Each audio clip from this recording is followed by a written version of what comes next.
Penyidik Bareskrim Polri menetapkan pimpinan Pondok Pesantren Ponpes Al Zaitun, Panji Gumilang sebagai tersangka dalam kasus penistaan agama dan ditahan selama 20 hari ke depan oleh polisi. Direktur Tindak Pidana Umum Bareskrim Polri Brigjen Juhandani Raharjo Puro menjelaskan, penetapan status tersangka ini setelah pihaknya melakukan gelar perkara dalam kasus tersebut. Juhandani Raharjo menjelaskan, saat ini pihaknya masih melakukan pemeriksaan terhadap Panji usai menetapkannya sebagai tersangka. Lebih lanjut ia mengungkap bahwa Panji dijerat pasal 156A tentang penistaan agama dan atau pasal 45A ayat 2, junto pasal 28 ayat 2 Undang-Undang Nomor 19 Tahun 2016 tentang IT dan atau pasal 14 UU Nomor 1 Tahun 1946 tentang Peraturan Hukum Pidana dengan ancaman hukuman 10 tahun penjara. Kasus ini bermula dari beredar kabar sejumlah kontroversi di media sosial yang terjadi di Ponpes Al Zaitun.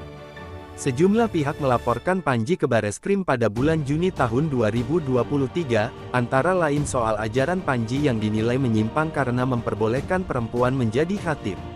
Dalam unggahan media sosial yang beredar, Panji juga mempersilakan perempuan berjejer satu saf dengan laki-laki saat salam.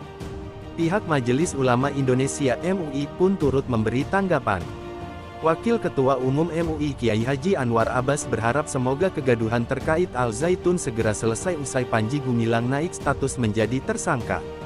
Pasalnya akibat kegaduhan Al Zaitun ini, Buya Anwar mengungkapkan tidak bisa tidur nyenyak. Ia sering dihubungi wartawan bahkan sampai pukul 23. Ia melanjutkan, selain berharap kegaduhan segera selesai, dari hati terdalam juga mengaku sedih dengan tertangkapnya Panji Gumilang.